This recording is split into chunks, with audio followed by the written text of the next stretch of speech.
नमस्कार. Financial markets and services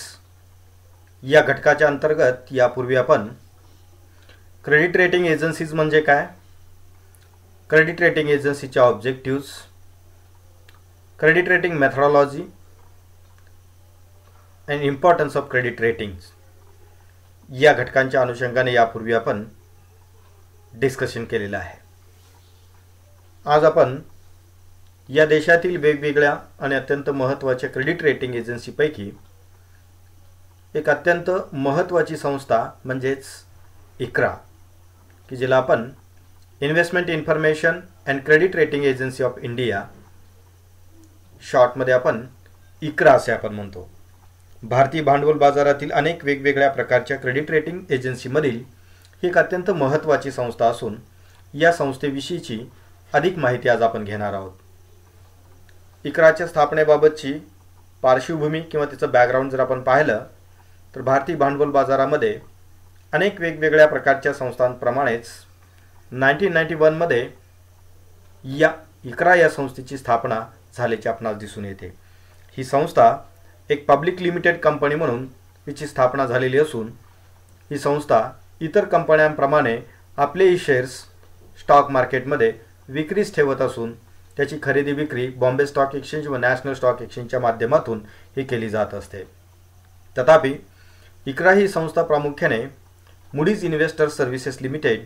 या संस्थेच्या माध्यमातून स्थापन झालेली संस्था असून मुडीज इन्व्हेस्टर सर्व्हिसेस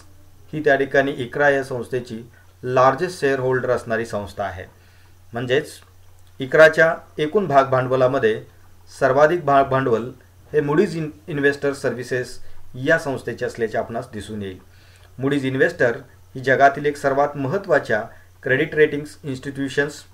किंवा इन्व्हेस्टमेंट बाबतचे कन्सल्टन्सी सर्व्हिसेस देणाऱ्या विविध प्रकारच्या आंतरराष्ट्रीय पातळीवरील संस्थांच्या मधील एक अत्यंत महत्त्वाची संस्था असून तिचे मुख्य कार्यालय न्यूयॉर्क USA मध्ये असून ही एक US बेस्ड कंपनी आहे. या कंपनीने सर्वाधिक भांडवल इक्राच्या स्थापनेसाठी दिल्याचे आपणास दिसून येईल. इक्रा या संस्थेचे शेअर्स बॉम्बे स्टॉक एक्सचेंज व नॅशनल स्टॉक एक्सचेंज म्हणजेच BSE व NSE या भारतातील दोन महत्त्वाच्या स्टॉक एक्सचेंजेसमध्ये हे लिस्टेड करण्यात आलेले आहेत. त्यामुळे या शेअरची म्हणजेच इक्राच्या शेअरची खरेदी आणि विक्री, पुनर्विक्री व पुनर्खरेदीचे व्यवहार हे बॉम्बे स्टॉक एक्सचेंज बरोबरच नॅशनल स्टॉक एक्सचेंजच्या माध्यमातून देखील होत असल्याचे आपणास दिसून येईल. या संस्थेचे मुख्य कार्यालय न्यू दिल्ली येथे असून तिचे अनेक वेगवेगळे विभागीय कार्यालये व त्यांच्या ब्रांचेस देशभरामधील काही महानगरांच्या मध्ये व त्याचबरोबर शहरांच्या मध्ये आपणास दिसून येतात. या संस्थेच्या 3 महत्त्वाच्या सबसिडियरी ऑर्गनायझेशन्स असून ज्यामध्ये प्रामुख्याने इक्रा एनालिटिक्स लिमिटेड, त्याचबरोबर इक्रा लंका, इक्रा नेपाळ या 3 महत्त्वाच्या संस्थांचा समावेश त्याच्यामध्ये होतो. म्हणजेच इक्रा या संस्थेने 1999 मध्ये इक्रा एनालिटिक्स लिमिटेड, डिसेंबर 2010 मध्ये इक्रा लंका की जिचे महत्त्वाचे कार्यालय हे श्रीलंकेमध्ये असून नेपाळमध्ये देखील इक्राने आपली एक सबसिडियरी ऑर्गनायझेशन ही सुरू केलेली असून तिची स्थापना नोव्हेंबर 2011 मध्ये केल्याचे आपणास दिसून येईल. तशी ही सर्वसाधारणपणे इक्रा या संस्थेची ही बॅकग्राऊंड किंवा बेसिक इन्फॉर्मेशन त्या ठिकाणी घेतल्यानंतर आपण या संस्थेचे बोर्ड ऑफ डायरेक्टर की जे महत्त्वाचे निर्णय घेण्याची प्रक्रिया पार पाडणारे सर्वात महत्त्वाचे त्या ठिकाणी बोर्ड असून की ज्याला आपण संचालक मंडळ असे आपण म्हणू शकतो. या संचालक मंडळामध्ये इक्राचे डायरेक्टर, त्याचबरोबर 2 independent directors, 2 non independent and non executive directors, त्याचबरोबर 2 executive and non independent directors, एक होल टाईम डायरेक्टर, त्याचबरोबर managing director and CEO of the Iqra अशा अनेक वेगवेगळ्या ऑफिसरचा समावेश किंवा त्या ठिकाणी महत्त्वाच्या व्यक्तींचा समावेश इक्राच्या मॅनेजमेंटमध्ये होत असतो. या बोर्ड ऑफ डायरेक्टरमध्ये अनेक वेगवेगळ्या प्रकारच्या या एक्सपर्ट व्यक्ती इक्राचे संचालन असेल, त्याचबरोबर तिचे व्यवस्थापन असेल, त्याचबरोबर क्रेडिट रेटिंग आणि त्याचबरोबर रिसर्च कन्सल्टन्सी सर्व्हिसेस प्रोव्हाइड करण्याच्या अनुषंगाने ध्येय धोरणे ठरवणे व त्याची प्रत्यक्ष अंमलबजावणी करण्याच्या दृष्टिकोनातून मार्गदर्शन करण्याकरिता हे बोर्ड ऑफ डायरेक्टर अत्यंत महत्त्वाची भूमिका या इक्रा या संस्थेमध्ये पार पाडत असल्याचे आपणास दिसून येईल. या संस्थेच्या माध्यमातून अनेक वेगवेगळ्या प्रकारच्या रेटिंग सर्व्हिसेस या प्रोव्हाइड केल्या जात असतात. क्रेडिट रेटिंग करण्याकरिता जे अनेक वेगवेगळ्या प्रकारचे ऑप्शन्स आहेत त्यामधील काही महत्त्वाचे ऑप्शन जर आपण पाहिले तर त्यामध्ये प्रामुख्याने कॉर्पोरेट डेट रेटिंग्स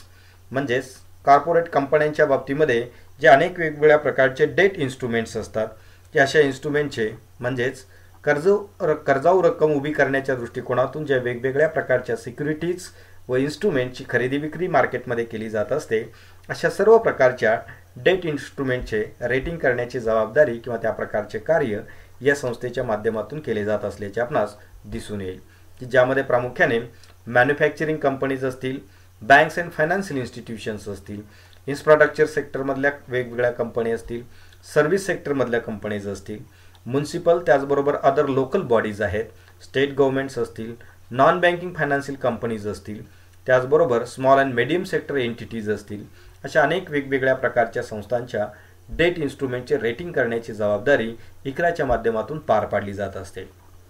त्याचबरोबर दुसरा महत्त्वाचा सेगमेंट म्हणजे financial sector ratings. Financial sector रेटिंगमध्ये विविध प्रकारच्या बँक्स अँड नॉन बँक एंटिटीचा समावेश याच्यामध्ये होत असतो की ज्यामध्ये प्रामुख्याने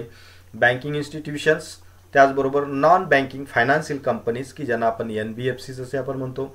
हाऊसिंग फायनान्स कंपनीज असतील, mutual fund asset management companies असतील, ब्रोकिंग कंपनीज असतील आणि विविध प्रकारच्या मायक्रो लेवलच्या फायनान्शियल सर्व्हिसेस प्रोव्हाइड करणाऱ्या मायक्रो फायनान्स इन्स्टिट्यूशन्स असतील. या सर्व प्रकारच्या फायनान्शियल इन्स्टिट्यूशनकरिता फायनान्शियल सेक्टर रेटिंग हे एक वैशिष्ट्यपूर्ण सेगमेंट या संस्थेच्या माध्यमातून चालवला जात आहे. तिसरा प्रकार म्हणजे स्ट्रक्चर्ड फायनान्स रेटिंग्स की ज्यामध्ये asset backed securitization, mortgage backed securitization, collateralized debt obligations, future flow transactions, त्याचबरोबर पार्शियल गॅरंटी स्ट्रक्चर्स अशा अनेक वेगवेगळ्या प्रकारचे जे स्ट्रक्चरिंगच्या बाबत काम करणाऱ्या वेगवेगळ्या संस्था आणि संघटना आहेत अशा संस्थांच्या इन्स्ट्रुमेंटचे रेटिंग करण्याची जबाबदारी देखील इक्राच्या माध्यमातून पार पाडली जात आहे. त्याचबरोबर इन्फ्रास्ट्रक्चर सेक्टरमध्ये काम करत असणाऱ्या विविध प्रकारच्या प्रायव्हेट अँड पब्लिक सेक्टरमधील ज्या कंपनीज आहेत अशा इन्फ्रास्ट्रक्चर कंपनीच्या इन्स्ट्रुमेंटचे रेटिंग करण्याकरिता स्वतंत्र सेगमेंट क्रिएट करण्यात आलेलं असून यामध्ये प्रामुख्याने इन्फ्रास्ट्रक्चर रेटिंगचा समावेश होतो. यामध्ये इन्फ्रास्ट्रक्चर रेटिंगच्या अंतर्गत पब्लिक सेक्टर इन्फ्रास्ट्रक्चर प्रोजेक्ट्स असतील, प्रायव्हेट सेक्टरमधले इन्फ्रास्ट्रक्चरचे प्रोजेक्ट्स असतील, त्याचबरोबर सेंट्रल गव्हर्नमेंट आणि स्टेट गव्हर्नमेंटचे इन्फ्रास्ट्रक्चरच्या बाबतचे प्रोजेक्ट्स असतील अशा सर्व प्रकारच्या प्रोजेक्टचे रेटिंग करण्याची जबाबदारी इक्रा पार पाडत असून ज्यामध्ये प्रामुख्याने पॉवर सेक्टर असेल, टेलिकॉम सेक्टर असेल, पोर्ट, रोडवेज असेल, logistic services, construction, aviation, shipping यासारख्या विविध प्रकारच्या इन्फ्रास्ट्रक्चरशी संबंधित असणाऱ्या विविध प्रकारच्या प्रोजेक्टचे रेटिंग करण्याचे कार्य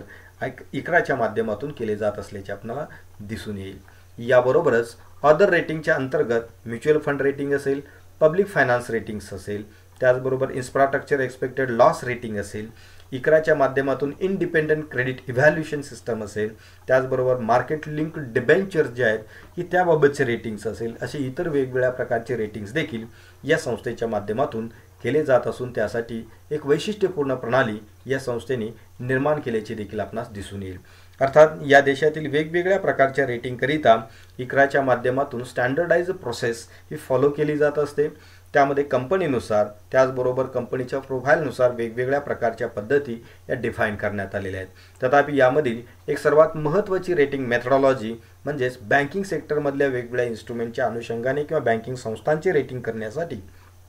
जी पद्धती वापरली जाते त्यामध्ये प्रामुख्याने 3 वेगवेगळ्या घटकांचा समावेश होतो. ज्यामध्ये business risk analysis, business risk ॲनालिसिसच्या अंतर्गत ऑपरेटिंग एन्व्हायरमेंट असेल, रेग्युलेटरी एन्व्हायरमेंट असेल, franchises, management, governance, information system and strategies, risk management या उपघटकांचा समावेश बिझनेस रिस्क ॲनालिसिसच्या अंतर्गत होतो. त्याचबरोबर ओनरशिप स्ट्रक्चर की ज्यामध्ये बँकिंग अँड फायनान्शियल इन्स्टिट्यूशनचे ओनरशिप पॅटर्नच्या अंतर्गत ती संस्था नेमकी त्या ठिकाणी पब्लिक सेक्टरमधील आहे, प्रायव्हेट सेक्टरमधील आहे की कोऑपरेटिव्ह सेक्टरमधील आहे की याच्यानुसार ओनरशिप स्ट्रक्चर हे त्याला त्या ठिकाणी वेटेज देऊन की त्याच्या आधारे इक्राचे क्रेडिट रेटिंग हे दिले जात असते. आणि तिसरा महत्त्वाचा घटक म्हणजे financial risk analysis. Financial risk ॲनालिसिसच्या अंतर्गत asset quality, diversity of the funding and liquidity, profitability, earning stability and prospects, capital adequacy and management यासारख्या महत्त्वाच्या घटकांचा विचार क्रेडिट रेटिंग करत असताना हा केला जात असतो। अर्थात ही सिस्टम किंवा ही रेटिंग मेथडॉलॉजी ही केवळ बँकिंग संस्थांच्यासाठी लागू असून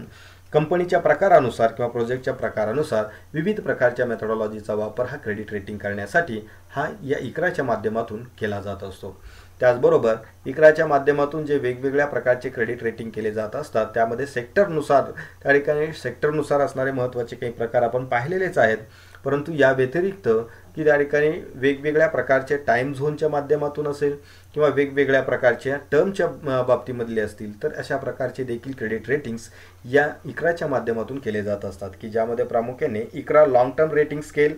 Iqra medium term rating scale, त्याचबरोबर ICRA short term rating scale, ICRA's issuers rating scale, structured finance rating, ICRA mutual fund credit risk rating scale, special symbols, liquidity indicators, expected loss rating scale अशा अनेक वेगवेगळ्या प्रकारचे rating scales या इक्राच्या माध्यमातून वापरले जात असतात। अर्थात सेक्टरनुसार त्याचबरोबर सेक्टरचा टाईप असेल, कॉर्पोरेट सेक्टरमधल्या वेगवेगळ्या कंपन्यांचे प्रोडक्शन्स असतील किंवा त्यांचे इंडस्ट्रियल क्लासिफिकेशन्स असतील, सर्व्हिस सेक्टरमधील क्लासिफिकेशन्स असतील, या विविध प्रकारच्या घटकांचा विचार करून कोणत्या प्रकारचे रेटिंग मेथडॉलॉजी यूज कराव्याची याबाबतचा निर्णय हा इक्राकडून त्या ठिकाणी घेतला जात असतो। सर्वसाधारणपणे अनेक वेगवेगळ्या प्रकारचे रेटिंग स्केल जर आपण पाहिले तर त्यामध्ये इक्राचे लॉंग टर्म रेटिंग स्केलमध्ये प्रामुख्याने AAA, AA, single A, triple B, double B, single B, C and D, तर त्या ठिकाणी मीडियम टर्म रेटिंग स्केलच्या बाबतीमध्ये MAAA, MAA, MA, MB, MC, MD यासारख्या सिंबलचा उपयोग त्याच्यामध्ये मीडियम टर्म रेटिंग स्केलमध्ये केला जात असतो। तर शॉर्ट टर्म रेटिंग स्केलमध्ये A1, A2, A3, A4 आणि AD यासारख्या सिंबलचा वापर याच्यामध्ये केला जात असल्याचे आपणास दिसून येईल। तर वेगवेगळ्या प्रकारच्या रेटिंगसाठी वेगवेगळ्या प्रकारचे सिंबल्स याच्यामध्ये वापरले जात असतात। अर्थात लॉंग टर्म, मीडियम टर्म आणि शॉर्ट टर्म करिता या प्रकारच्या सिंबलचा वापर इक्राच्या माध्यमातून हा केला जात असतो। या कार्याबरोबरच इक्रा या संस्थेच्या माध्यमातून वेगवेगळ्या प्रकारचे रेटिंग्स तर पब्लिश केले जात असतातच, या व्यतिरिक्त त्या ठिकाणी इक्राच्या माध्यमातून रिसर्च सर्व्हिसेस देखील प्रोव्हाइड केल्या जात असतात की ज्या अंतर्गत त्या ठिकाणी या इक्राच्या रिसर्च सर्व्हिसेसचा जर आपण विचार केला, Iqra provides research services across the economy, across the industries and research covers 60+ industries. या देशामधल्या 60 पेक्षा अधिक वेगवेगळे जे उद्योग आहेत या उद्योगांचं कव्हरेज असणारे हे संशोधन की या इक्राच्या माध्यमातून केलं जात असतं की ज्यामध्ये अर्थव्यवस्थेमधील वेगवेगळ्या इंडस्ट्रीज असतील, अर्थव्यवस्थेमधले वेगवेगळे सेगमेंट्स असतील, वेगवेगळ्या प्रकारचे इंडस्ट्रीचे टाइप्स असतील, यानुसार संशोधनाचे कार्य या इक्राच्या माध्यमातून केले जात असते की ज्यामध्ये प्रामुख्याने रेटिंग सेन्सिटिव्हिटी फॅक्टर असेल, त्याचबरोबर रेटिंग रॅशनल्स असतील, कंपनी प्रोफाईल असेल, बिझनेस प्रोफाईल असेल, बिझनेस आउटलुक असेल, फायनान्शियल अपडेट्स असतील, त्याचबरोबर फायनान्शियल आउटलुक असेल, यासारख्या वेगवेगळ्या घटकांचा समावेश की या इक्राच्या रिसर्च सर्व्हिसेसमध्ये असल्याचे आपणास दिसून येईल। यावरून आपणास असे लक्षात येईल की इक्रा ही जरी क्रेडिट रेटिंग इन्स्टिट्यूशन असली, वेगवेगळ्या प्रकारचे उद्योग असतील, व्यवसाय असतील, सेवा क्षेत्रातील वेगवेगळे क्लासिफाईड इंडस्ट्रियल युनिट्स असतील किंवा त्या ठिकाणी बिझनेस फर्म्स असतील की त्यांच्या वेगवेगळ्या इन्स्ट्रुमेंटचे रेटिंग करण्याबरोबरच या देशातील अर्थव्यवस्थेला उपयुक्त ठरेल, वेगवेगळ्या प्रकारच्या इंडस्ट्रीला उपयुक्त ठरेल अशा प्रकारचे संशोधन सेवा देण्याचे काम देखील या इक्राच्या माध्यमातून केले जात असल्याचे आपल्याला दिसून येईल। या संस्थेविषयीची अधिक माहिती आपणास घेण्याकरिता की आपण त्या ठिकाणी www.icra.in या वेबसाईटला आपण जरूर व्हिजिट करावी, म्हणजे या वेबसाईटवरती आपणास या संस्थेबाबतची अलीकडच्या कालावधीमधील की जी अद्ययावत माहिती आहे ती माहिती देखील उपलब्ध होऊ शकते। त्याचबरोबर आता ज्या वेगवेगळ्या रेटिंग स्केलचा आपण त्या ठिकाणी उल्लेख केला किंवा वेगवेगळ्या प्रकारच्या रेटिंग टाईपचा आपण उल्लेख केला, याबाबतची इत्थंभूत माहिती व विस्तृत स्वरूपातील माहिती देखील या संस्थेच्या या वेबसाईटवरती उपलब्ध असल्याचे आपणास दिसून येईल। धन्यवाद।